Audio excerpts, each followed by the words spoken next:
इस treatment chart को देखने के बाद आप लोग समझ जाएंगे कि ये किस डिजीज की मैनेजमेंट हो रही है। चेस्ट पेन जब भी आपके पास आएगी तो हमेशा to differentiate between the cardiac and non cardiac chest pain. Diabetic patients often present without the pathophysiology is the key to understanding what's going on and what we have to do and that's so here important thing is के ischemia और infarction थोड़ी different चीजें हैं। Ischaemic myocardium is irritable myocardium. हमेशा ST elevation के लिए preferred therapy अगर drop positive आ जाता है और साथ चेस्ट पेन है, you will label the patient as. कुछ मिस्टेक्स जो होती हैं इस दौरान, कोरोनरी सिंड्रोम की जो टर्म यूज होती है उसके 3 डिफरेंट जो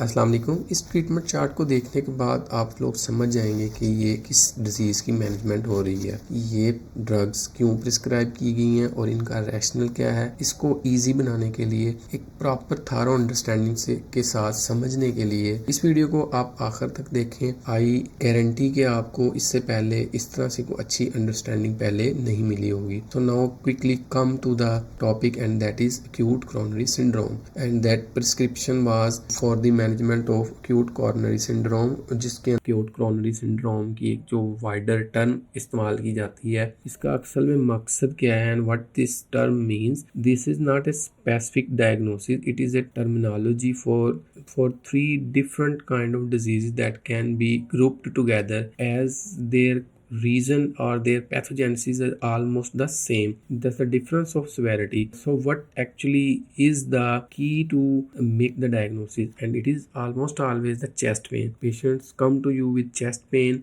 and they say that doctor I'm having this pain from 2 hours and it's not going away. तो बहुत से लोग जो हैं वो टीवी ड्रामों में अपने रिश्तेदारों से या इर्द गिर्द से उन्होंने सुन रखा होता है कि भाई इधर छाती में जो दर्द होती है वो अगर उल्टी साइड पर हो और जबड़े की तरफ जा रही हो या फिर कमर की तरफ जा रही हो तो ये दिल की होती है। तो इवन दो कि they are not having specifically this complain, somehow psychologically तकरीबन सब पेशेंट्स कंप्लेन यही करते हैं। So keys to differentiate between the cardiac and non cardiac chest pain, how you can demarcate this thing, it is just having clue about the risk factors for the coronary artery disease. And what are these risk factors? These risk factors are diabetes, hypertension, age more than 50, male gender, and family history of ischemic heart disease and smoking. If the risk factors are not present, there is still possibility of the chest pain being cardiac in origin, but it is less likely. So now once you have differentiated the chest pain from cardiac to non-cardiac, remember whenever someone presents with chest pain, it's your duty to get the ECG done. Even if the patient is having less likely chances of chest pain being cardiac in origin, still get an ECG. It is always safe practice. And the other important thing is that diabetic patients often present without chest pain. They have a different set of symptoms and still they can present with acute coronary syndrome. How to make a diagnosis of ST elevation MI, NSTEMI and unstable angina? There are 3 things. First is the typical chest pain, second is presence of ECG changes that are ST elevation, and the third thing is troponin elevation. So if someone is having chest pain but not having ST elevation but having troponin elevation, then you will label this as NSTEMI. It means non-ST elevation MI. Other category is if someone is having only chest pain but no troponin elevation and no ST elevation, then you can call this as unstable angina. Underlying pathogenesis is the same for all these diseases, and the difference is a little bit of severity. The pathophysiology is the key to understanding what's going on and what we have to do, and that's atherosclerosis. We all know that atherosclerosis is a long-term process where atheroma is being formed cells are accumulated within the vessels and coronary arteries are gradually are being narrowed. So how to make sense after understanding कि ये atherosclerosis की reason है आपके पास coronary artery disease की। For example कि एक vessel के अंदर 50% जो है वो आपकी coronary artery जो है वो नैरो थी, लेकिन आज आपने कुछ ऐसी एक्सर्शन की कि जिसमें आपको बॉडी को ज़्यादा ब्लड रिक्वायर्ड था, सो हार्ट को पंप भी ज़्यादा करना पड़ा, जिसकी वजह से कॉर्नरी आर्टरीज उतनी सप्लाई प्रॉपर हार्ट को प्रोवाइड नहीं कर सकी and you then get some chest pain. So this is how actually things are going on. So कभी कभार ये होता है कि एकदम से एथिरोमा रप्चर होता है और द डिस्टल जो नैरो एरिया है वहाँ जाके वो एथिरोमा उसको बिल्कुल ब्लॉक कर देता है। This will end up as having ST elevation MI. So ये इम्पोर्टेंट थिंग इज़ के इस्कीमिया और इन्फाक्शन थोड़ी डिफरेंट चीज़ें हैं। अगर आपकी जो है वो वेसल के अंदर नैरोइंग है लेकिन थोड़ा बहुत ब्लड का पैसेज अभी भी मुमकिन है, तो this will only lead to ischaemia. But if there is complete blockage and there is no blood going on across the narrowed area, this will end up in infarction. So infarction means death of a tissue. Time is always the key. तो आपने कोशिश करनी है time जो है ना वो कोशिश करनी है ज़्यादा से ज़्यादा बचाएं। वो कैसे किया जा सकता है कि जब भी आपके पास हाई रिस्क पेशेंट प्रेजेंट करे, फ़ौरन हिस्ट्री लेते हुए ईसीजी आपने जैसे ही ईसीजी कर ली या करवा ली तो फौरी आप कोशिश करनी है कि उनको ऐसी फैसिलिटी पर रेफर कर दें जहां पर फर्दर मैनेजमेंट अवेलेबल है। इन द मीन टाइम आप हर वक्त फौरी से फौरी पेशेंट्स को एक्यूट कोरोनरी सिंड्रोम का जिसको ACS प्रोटोकॉल बोला जाता है वो फौरी दे देते हैं। अब बात ये कि ये जितनी भी ड्रग्स इस्तेमाल होती हैं फौरी एक्यूट मैनेजमेंट में, आपकी स्टेमी अनस्टेबल एंजाइमा, वो सारी की सारी तकरीबन जो है वो आप खून को पतला करने से ही उनका तल्लक है। इसलिए उनकी आपको मैकेनिज्म ऑफ एक्शंस को अच्छा समझना भी ज़रूरी है। Ischemia and infarction are the two different consequences of a same atherosclerotic disease. People are always at risk of arrhythmias and they say ischemic myocardium is irritable myocardium. बहुत सी किताबें पढ़ने के बावजूद भी जब हम प्रैक्टिस में आते हैं और पेशेंट को देखते हैं तो अक्सर कंफ्यूज हो जाते हैं। तो उसकी रीज़न ये कि ये जब तक आप प्रैक्टिस नहीं कर लेंगे, पेशेंट्स को आप मैनेज नहीं कर लेंगे, तो ये चीज़ें ना आपको इजीली समझ नहीं आने वाली। लेकिन आई हैव अनदर मेथड के जिससे आपको ये चीज़ें इजीली आज समझ आ जाएंगी।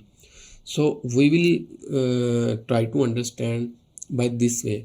मैं आपको एग्जांपल देता हूँ कि इमरजेंसी में एक 30 साल का पेशेंट आपके पास आता है और आगे कहता है डॉक्टर साहब मुझे 2 घंटे से छाती में दर्द हो रही है। सो फर्स्ट इज़ कि आप चेस्ट पेन जब भी आपके पास आएगी तो हमेशा ECG करा लेंगे। साथ साथ आप हिस्ट्री थोड़ी सी पेशेंट से एक्वायर करेंगे। जी आपको इससे पहले कभी ऐसी दर्द हुई? नहीं जी डॉक्टर साहब ऐसे कभी नहीं हुई। आपने कोई वजन तो नहीं उठाया? नहीं जी। खट्टे डकार, सीने में जलन, कोई ऐसा मसला तो नहीं है? So what you are trying to do is you are trying to make it sure that this pain is cardiac in origin और नॉन कार्डिक। कुछ क्लूज से आप कार्डिक और नॉन कार्डिक चेस्ट पेन में डिफ्रेंशिएट कर लेते हैं, जिसमें कि टिपिकल चेस्ट पेन का होना जो कि अक्सर जो है वो रेडिएटिंग टूवर्ड्स जा होती है और ग्रिपिंग इन नेचर होती है। तो उसके साथ आप जो बाकी चीज़ों की नेगेटिविटी वो भी आपको हिंट करती है, प्लस रिस्क फैक्टर्स की प्रेजेंस जिसमें diabetes, hypertension, previous history of ischemic heart disease and family history of ischemic heart disease and male gender, smoking and old age। ये सारे रिस्क फैक्टर्स आपको थोड़ा सा चांसेस बढ़ा देते हैं कि जिस छाती की दर्द के साथ मरीज़ आपके पास आया है वो कार्डिक होने के चांस ज़्यादा हैं।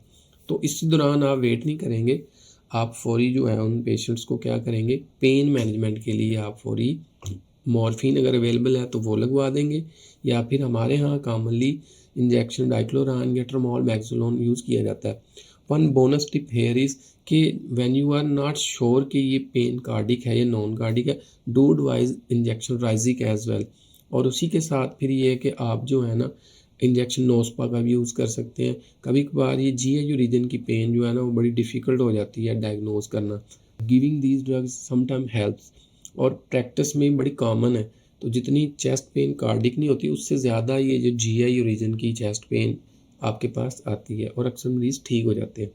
तो अब आपने चेस्ट पेन के साथ जो ECG कराई थी, तो ECG जब आपके पास आ गई तो आपने देखा भी ये तो बिल्कुल तकरीबन नॉर्मल है।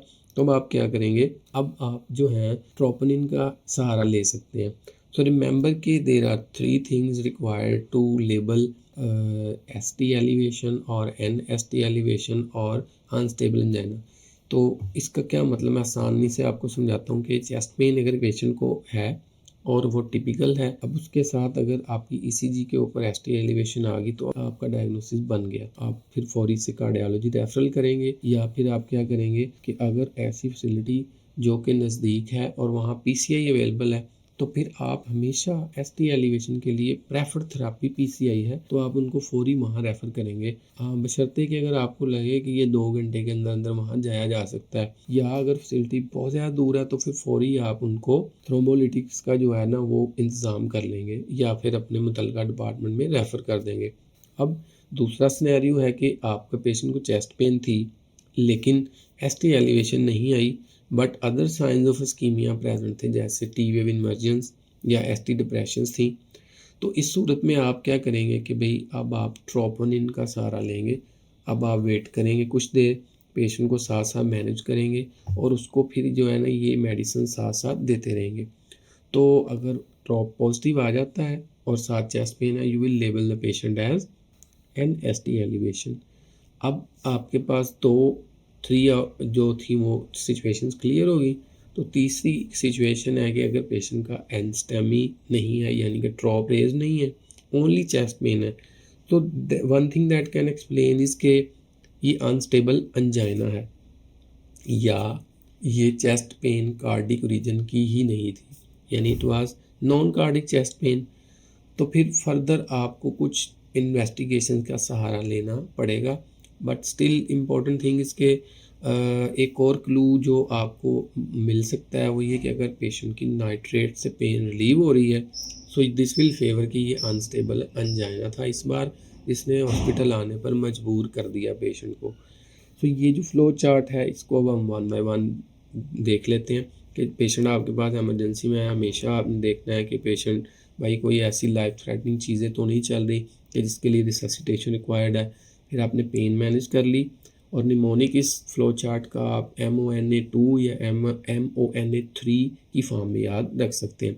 अगर ये आपके पास स्टेमी आएगा तो थोड़ा सा डिफरेंट हो जाएगा, अगर एन स्टेमी होगा तो थोड़ा डिफरेंट हो जाएगा। अब ऑक्सीजन हर पेशेंट में आपने नहीं देनी, ये क्लियर है। नाइट्रेट्स आप एनजीसी टैबलेट जो है वो दे सकते हैं, उसी के साथ आप डिस्प्रिन और क्लोपिडोग्राल ये सब पेशेंट में तकरीबन देनी ही देनी है। वो स्टेमी है या अनस्टेमी है वो बाद में पता चलेगा कि भाई अगर ये स्टेमी है तो फिर फर्दर मैनेजमेंट बदल जाएगी, अगर ये अनस्टेमी हुआ तो मैनेजमेंट तकरीबन यही रहेगी।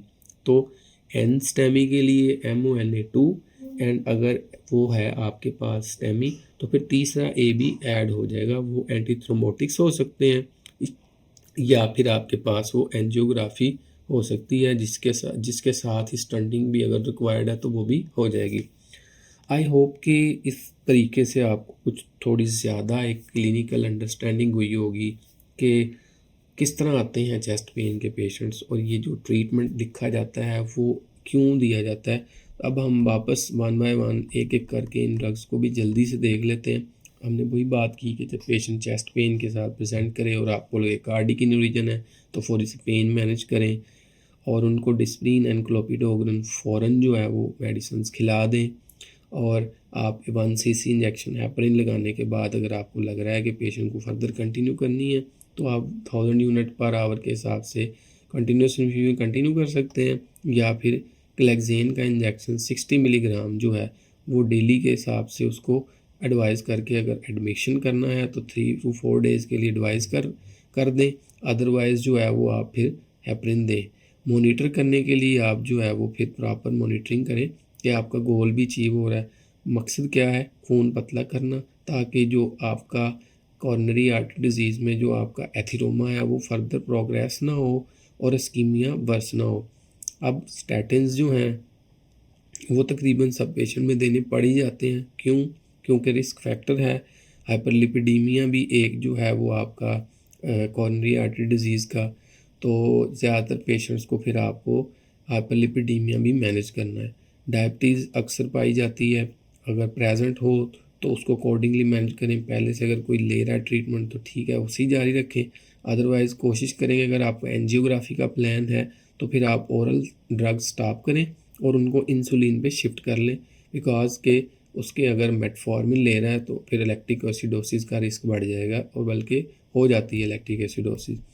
सो हमने बात कर ली कि डायबिटीज़ है तो उसको कैसे मैनेज करना है, और अगर हाइपरटेंशन है उस पेशेंट को तो according to the blood pressure, अगर फर्स्ट टाइम पता चल रहा है कि ब्लड प्रेशर साथ है तो उसको according two levels of systolic blood pressure आप अंदाज़ा लगा लेते हैं कि वन सिंगल ड्रग से मैनेज हो जाएगी या फिर आपको कम्बिनेशन ड्रग इस्तेमाल करनी पड़ेगी। लेटर ऑन भी फिर लाइफ में आपने इन दोनों रिस्क फैक्टर्स को अच्छे से कंट्रोल करके रखना है ताकि आपके chances of coronary artery disease की प्रोग्रेशन कम हो। और नाइट्रेट्स की टैबलेट, एनजीसिड, सस्टैक, हार्मोनस और even infusion by the name of Isoket is often preferred अगर साथ हाई ब्लड प्रेशर भी चल रहा है। एक इम्पॉर्टेंट चीज़ ये है कि आप अगर पेशेंट का हाई ब्लड प्रेशर बहुत ज़्यादा है तो उस सूरत में थोड़ी देर आप जो एंटी प्लेटलेट ड्रग्स हैं उनको अवॉइड भी कर सकते हैं थोड़ा सा ब्लड प्रेशर नीचे लाने तक। इंजेक्शन लैसिक्स कभी कभार इसकी ज़रूरत पड़ जाती है कि अगर पेशेंट जो है आपके पास CCF के फीचर्स के साथ प्रेजेंट किया है तो फिर आपको इसका यूज़ भी करना पड़ेगा। अच्छी ड्रग है, हाइपरकलीमिया के लिए भी यूज़ होती है। इसके अलावा तकरीबन जितनी भी जगह पे फ्लूइड की थर्ड स्पेसिंग होती है ये ड्रग काफ़ी जगह हेल्पफुल है, पोटेंट है एंड लूप डायरेटिक है। सीरियल ECGs आपने करते रहना है जब तक आपको मुकम्मल तसल्ली ना हो जाए कि भाई ये पेशेंट अब आउट ऑफ डेंजर है। तो इन पेशेंट्स को ख़ास तौर पे हिदायत दिया करें कि ये चलें फिरें नहीं, इस दौरान सिगरेट नोशी का इस्तेमाल ना करें। तो ये चीज़ें इनकी MI को ट्रिगर कर सकती हैं और मॉनिटरिंग करते रहें। कुछ मिस्टेक्स जो होती हैं इस दौरान वही कि हम ट्रोपोनिन का लेवल जल्दी भेज देते हैं जिससे वो नॉर्मल आने से ये चीज़ रूल आउट नहीं हो पाती कि ये कार्डिक चेस्ट पेन थी यानी एनस्टेमी था। और फिर हम रिपीट नहीं करते ECGs, 1-2 ECG ही की बुनियाद पे बहुत ज़्यादा डेड श्योर हो जाते हैं कि ये कोई बड़ा मसला नहीं था। और मोनीटर्स अगर आपके पास अवेलेबल हैं तो हमेशा मोनीटर्स अटैच करें because ischemic myocardium is an irritable myocardium and any arrhythmia can happen at any time।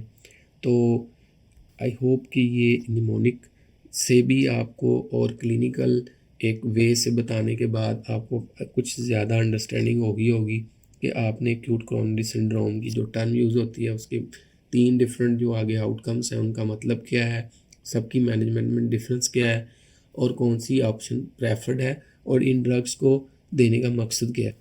Thank you very much. अपने दोस्तों के साथ शेयर करें, चैनल को लाइक करें और फिर अगली वीडियोस तक इंशाल्लाह इंतज़ार करें।